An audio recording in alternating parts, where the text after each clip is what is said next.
Ζητήθηκε πολύ έντονα και από πολλούς, οπότε δεν ήταν δυνατόν να μην ανέβει ένα βίντεο για τα Yorkshire Terrier. Αγαπημένα σε όλο τον κόσμο και γνωστά για την ατελείωτη ενέργεια και το φλογερό ταπεραμέντο τους, αυτά τα μικρόσωμα σκυλιά με το μοναδικό τους τρόπο μπορούν να κάνουν και τον πιο απεσιόδοξο άνθρωπο να χαμογελάσει. Ας δούμε 10 από τα πολλά χαρακτηριστικά τους, αλλά και την ξεχωριστή πορεία τους μέχρι σήμερα.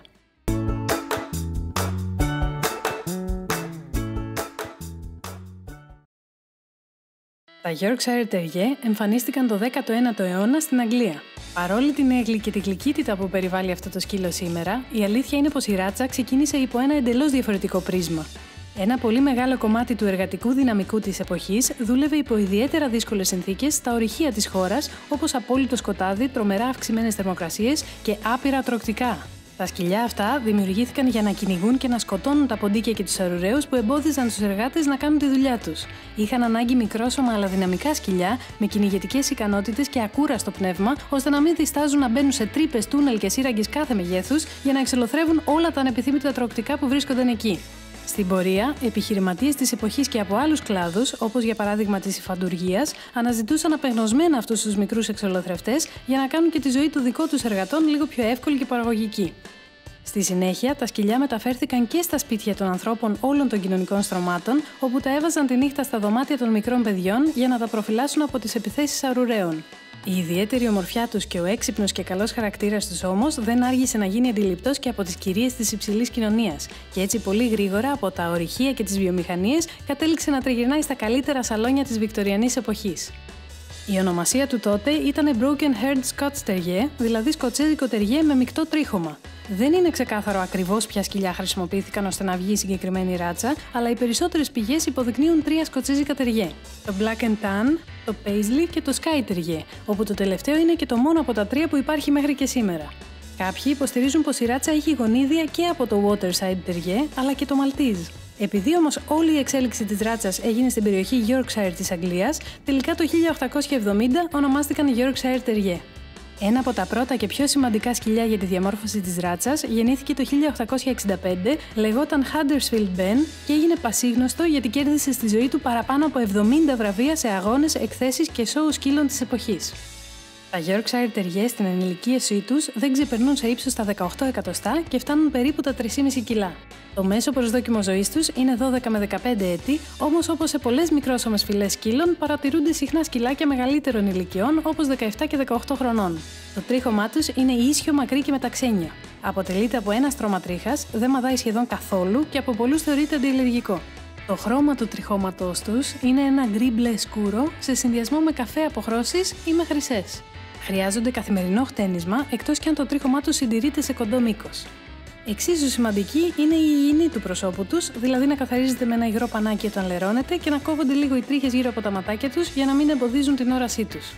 Σε αντίθεση με το μικροσκοπικό μέγεθός τους, έχουν πάρα πολύ δυναμικό χαρακτήρα και είναι τρομερά θαραλέα, άφοβα και κυριαρχικά σκυλιά.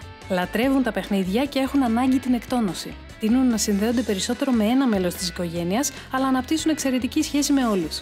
Είναι γλυκά, στοργικά, τρυφερά, πιστά και εκφραστικά σκυλιά, όμως αν δεν κοινωνικοποιηθούν από νωρίς, μπορούν να γίνουν φωνακλάδικα, αυταρχικά, πεισματάρικα και εγωκεντρικά.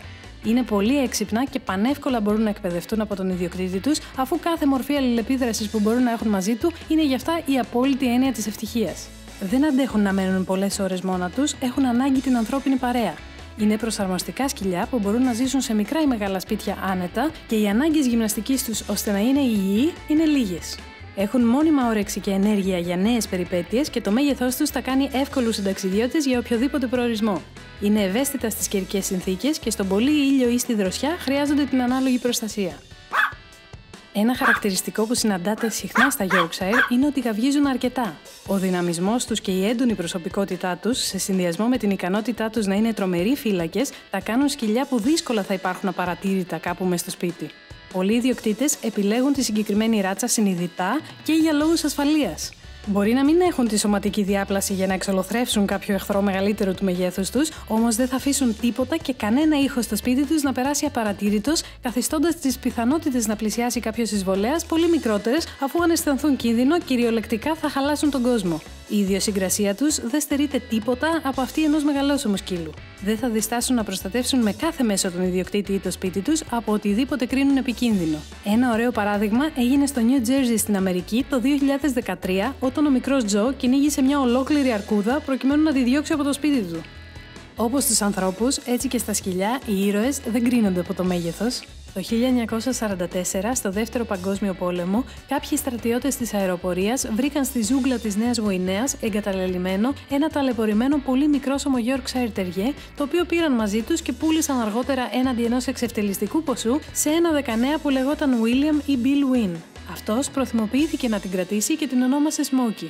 Παρά τις αντίξωες συνθήκες διαβίωσης, τους συνεχείς πυροβολισμούς, τις μεγάλες περιόδους πείνας και καμία ειδική διατροφή ή φαρμακευτική υποστήριξη, αφού δεν ήταν επίσημο σκυλί πολέμου αλλά ένα τυχαίο που βρέθηκε κατά τη διάρκεια του, η Smokey δεν αρρώστησε ποτέ και δεν έφυγε στιγμή από το πλευρό του. Συμμετείχε σε πολυάριθμες πολεμικές αποστολές, επέζησε από τουλάχιστον 150 επιδρομές, πέταξε μέσα σε πολλά αεροσκάφη, έπεσε με ειδικά διαμορφωμένο αλεξίπτωτο και έσωσε αμέτρητες φορές τη ζωή του Bill, προειδοποιώντας τον για εισερχόμενες επιθέσεις.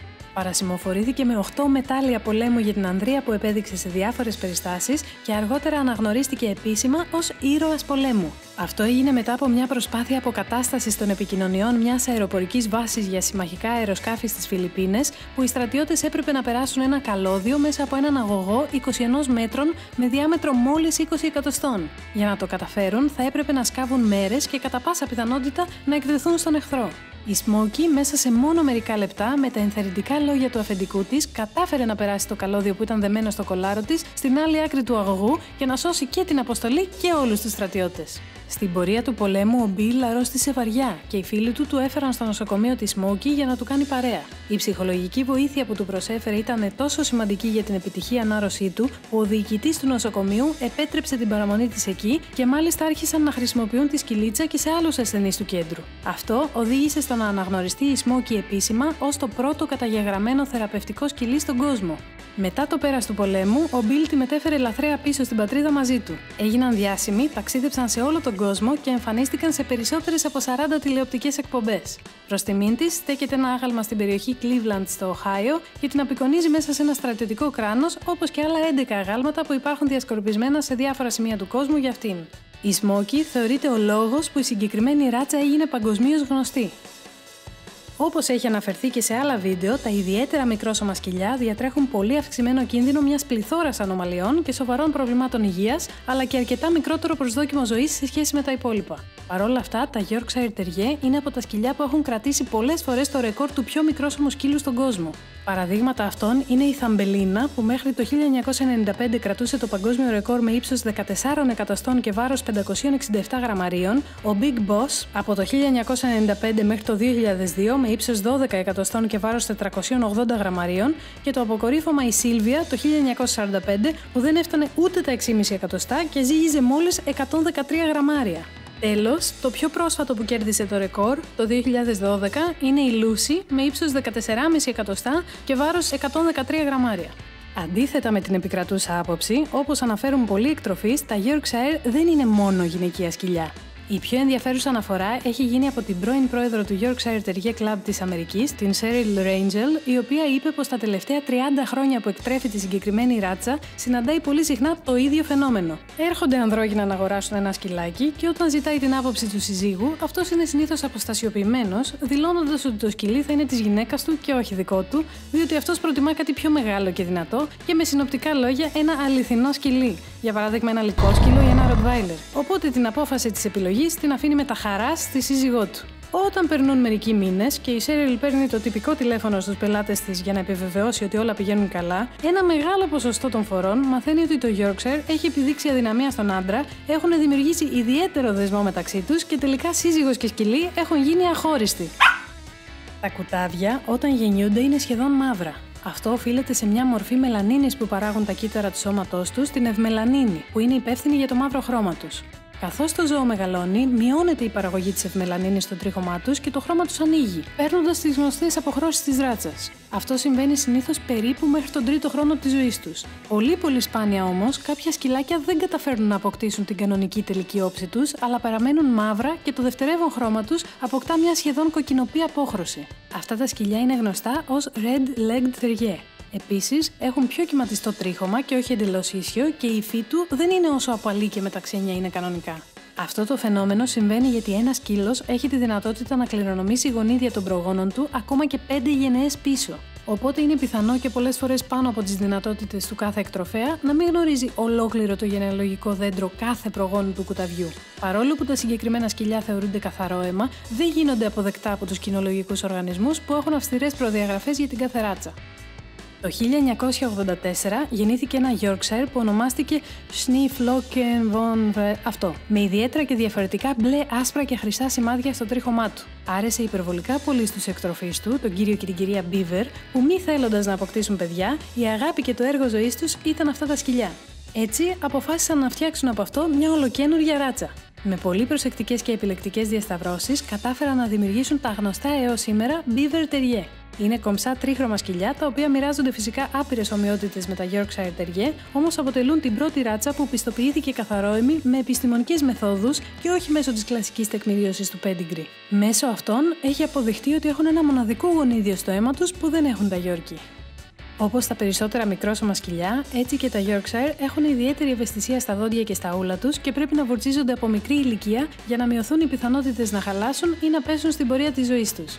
Επίσης, έχουν πολύ ευαίσθητες αρθρώσεις που χρειάζονται μεγάλη προσοχή και τα σκυλάκια πρέπει να μένουν μακριά από μεγάλα ύψη για το μέγεθός τους. Κάποιες φορές υποφέρουν από υπογλυκαιμίες, παθήσεις των ματιών ή της τραχείας. Σε σχέση με το τελευταίο, είναι πάντα προτιμότερο στις βόλτες τους να φοράνε στιθόλου ροή σαμαράκι και όχι το κλασικό περιλέμιο.